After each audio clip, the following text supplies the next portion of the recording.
ሰላም ጤና ይስጥልኝ ውድ ቻናል ቤተሰቦች ሰላማችሁ ያላችሁበት። ኪራ ከቤት ከወጣ ጀምሮ ጽናት እየተጨነቀ ነበር። ስታየው በድንጋጤ ፈዛ ጥምጥም አለችበት። ኑርም ከዛው ከቤት ውስጥ ታግታለች። ሄኖክ ሀሴትን እያስፈራራ ጽናትን ለማግኘት ሲል የማያደርገው ነገር የለም። ላይክ ሰብስክራይብ በማድረግ ተቀላቀሉን። ሀሴትም የሄኖክ ተባባሪ ሆናለች። ኑርን አግታ ከቤት ውስጥ አስቀምጣ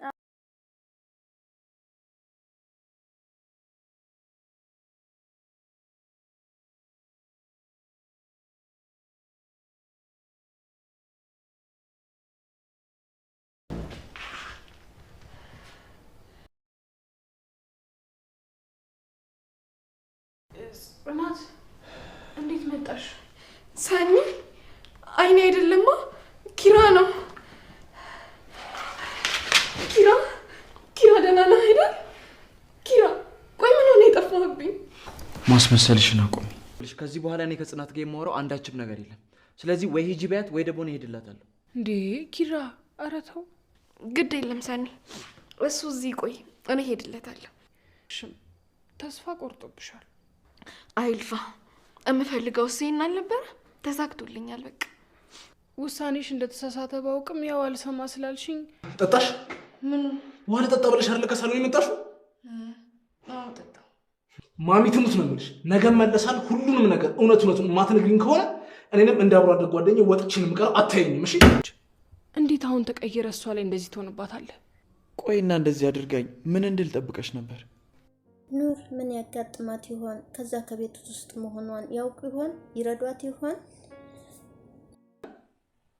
እሱንማ አውቃለሁ። ተይ አታቂ። ብታቂማ አንቺን ለማስደሰት ደፋ ቀና የሚለው ጓደኛዬ ለሌላ ለመደራ አትዘጋጅም ነበር። እናቱ መታመሟን ብትሰማ ኖሮ ከኔ የተሻለ ምንም አታደርግም ነበር። ቆይ አንተ ልጅ ምንድነው የምትፈልገው? ጽናትን አንተ ራስህ በፈለግከው መንገድ ነው። ምሩስ እኔ እንጃ ስመጣ የለችም። ምናልባት ቤት ሄደ ነው። ያው ተነሳ።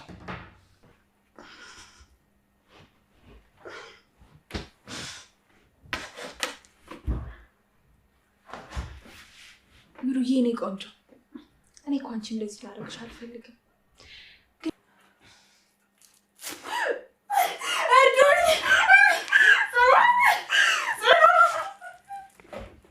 ምን ለማድረግ እየሞከርሽ ነው? አንቺ ደግሞ ድጋሚ ነገሮችን ልታበላሽ ነው። ኪራ ከቤት ከወጣ 2 ቀንን ተቆጥሮታል። ሀሴትም ከበረንዳው ላይ ቁጭ ብላ ነበር። ሄኖክም መጣና አጅሬት ከዚህ ቦታ ላይ በቃ ውጭ አትቀመጭም አይደለ አላት። በሰው ዘንድ ተወዳጅ እንድትሆኝ ነው አይደል እንደዚህ ያደረግሽ ያለሽው አላት። ደግሞ አሁን ምን ልትለይ ነው? ቆይ ለጽናት ምን ብለሻት ነው እንደዛ አራስ ነብር የሆነችው? ምናልባት ኪራን የበላው ጅብ መስላት ይሆናል። ይህን ሁሉ በኋላ ምንም አይሰማህም አለችው። ኪራ እንደዚህ ሆነው በእኔ ምክንያት ነው እንዴ አለ። ኪራ ጽናት ክፍል ሲገባ ሁለቱም በአንድ አልጋ ላይ ወድቆ ጽናትና ሄኖክ ስላያቸው ነው በንዴት ጥሎ የወጣው። አስበው ግን ላንተ አስቦ ያስጠጋን ሰው እንደዚህ ማድረግ፣ አንተ ግን ምንም አይሰማህ አለችው ሴት። ጽናትን በበኩሏ እየሰማቻቸው ነበር። የተወሰነ ነገር ሰምታ የሆነ ነገርማ እንዳላችሁ ጠርጥሬ ነበረ አለች። ሰኒ ከእህቷ ጋር ስልክ እያወራች ነበረ። አንድ ነገር ጠይቅሽ እህቴ አለቻት። እሱም ስለ አንድ ሰው ነበር። ከዛ ስለ ፍቅር ስትል እህቷ በንዴት ብዙ ነገር ተናገረቻት። ከዛም ይሄ ታሪክ እኔ አይደለም እኔ ፍቅረኛ የለኝም ብላ ስትላት ዘጋችባት ስልኳን። ሰኒም በበኩሏ ሀሴትና ሄኖክ ስለምን ፎቶ ይሆን ያወሩት? ሄኖክ ሲመጣ እኮ እንደማይተዋወቅ ነው ሰላም የተባባሉት አስታውሳለሁ እያለች ታስበው እያሰበች ነበር። ግን ምንድን ነው መሀላቸው ያለው? ምንም ሆነ ምን መሀላቸው ያለውን ነገር ማወቅ አለብኝ። ሀሴት እኔ እንደ እኔ እንዳየኋት ንጹሕ ልጅ አይደለችም ብላ እያሰበች ነበረ። ወዲያውን ለሰናይት ደወለችላት። ሰኔ ከእህቷ ጋር ትንሽ ስለተጋጨች ድምጿ ጥሩ አልነበረም። ወይ ልምጣ አለቻት። አይ ብል ስትላት በቃ ስትረጋጊ ደውይልኝ ብላ ተዘጋችውና ወደ ሀሴት ክፍል ገባች። ሀሴትን እንዴ አልተኛሽም እንዴ ስትላት፣ አረ አባቴ እኮ የቀን እንቅልፍ ድህነት ነው ይላል፣ አልተኛሁም አለቻት። ድምፅሽ ሲጠፋ የተኛሽ መስሎኝ ነው እኮ አለቻት። እናም በመጠኑ ማረፍ እኮ አይከፋም እያሉ እያወሩ ነበር። እና ምን ልታዘዝ አለች ሀሴት። እንዳስከፋውሽ አውቃለሁ፣ እኔ ስናደድ የማደርገውን ነገር አላውቅም፣ ይቅርታ አለቻት። ችግር የለውም አለች። ሁሉም ነገር ሰኒ ያስረድታኛለች። እና ይቅርታዬን ተቀበልሽኝ? አዎ ተቀብዬሻለሁ፣ አመሰግናለሁ። ግን የደበረሽ ትመስለያለሽ አለ ጽናት። ኪራን ሲደብረኝ ወክ እናድርግ ነበር የሚለኝ፣ እኔንም እሱ ነው ሲደብርሽ ወክ አድርጊና የሚለኝ አለች ጽናት። አይ እኔም ብቻ መስሎ የነበር እኮ አለች ሀሴት። ስለምንቀራረብ እኮ ነው፣ ኪራ ጥሩ ሰው ነው አለች። ለእኔ ለማስረዳት እኮ አይጠበቅብሽም አለች። እኔን ራሴን እንደ ስፔሻል ስለማይ ነው አለቻት። እሺ አሁን ወኩን እንውጣ አለቻት። እኔ ቢቀርብኝ ይሻላል አለቻት። እንደዚህማ ካልሽ ይቅርታዬን አልተቀበልሽም አለች። ኧረ እንደዛ አይደለም፣ እኔ አንቺን ይቅርታ ማልቀበልበት ምንም ምክንያት የለም አለቻት። እንደሱ ካልሽ ደግሞ በቃ በይተነሽ ለእኔ ስትይ አለቻት። እንውጣ አለቻት። እሺ ብላ በቃ እጠብቅሻለሁ በረንዳው እንዳታስቆይኝ ብላ ወጣች። ጽናትም መንገድ ላይ ሁለቱም እየተነጋገሩ ጉዟቸውን ቀጥለው ወክ እያደረጉ ነበር። ጽናትና ሀሴት እኛ ቤት እንደዚህ ነው እልሻለሁ ስል ቤተሰቦቻችን እኮ ሁሉንም የሚያደርጉ ለእኛ ሲሉ ነው አለች። ግን እሱን እኮ የምረዳው እኔ ብቻ ነኝ፣ ታናናሽቶቼ እንደ ጭቆና ነው የሚያዩት አሉ። ያው አንቺ ከሁሉም ትልቅ ስለሆንሽ አስተሳሰብሽ እንደነሱ አትሆኝም አለች። ጊዜ እንቆቅልሽ አይደለም፣ ግን በጣም ጥሩ ተናጋሪ ነሽ። ታነቢያለሽ እንዴ? ኧረ በየትኛው ጊዜ አነጋገርሽ ግን የሆነ መስመር አለው። እኔን የሚያሳደገኝ አባቴ ነው፣ ለዛ ነው ብላ ዞር ስትር ኪራን የሚመስል ሰው አየች እና ኪራ መስሏት ሮጣ ተጠመጠመችበት። እንደ ኪራ ነበር አለባበሱ።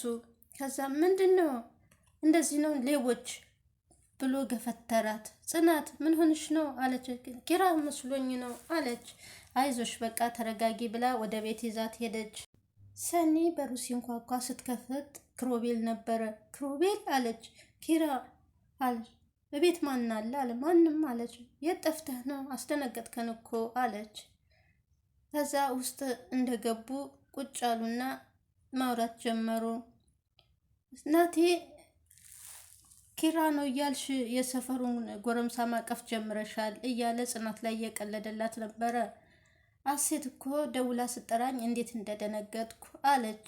ኑርም እሷ ዝም ብላ ነው እኔ ደህና ነኝ አለች። ቆይ ጽናት ትንሽ አልተጋነነም አለች። ናሆም ተው እንጂ አለች። በቃ እኔ በሆዴ መደበቅ አልችልም፣ ሆዴ ሻሽ ነው አለ ጽናት። ኪራ ባንቺ ምክንያት ነው እንደዚህ የሆነው። እውነት ነው፣ የምሬን ነው። በቃ እንደዚህ አይነት ጨዋታ ይብቃ። ኪራ ምን አይነት መሬት አይንካኝ የሚል ልጅ ነበረ፣ ግን አሁን በሷ ነው እንደዚህ የሆነው አለ ናቲ። ኑሩም ተው አሁን እኮ የዚህ መናገር የለብህም አለች። ጽናትም ናቲ ልክ ነው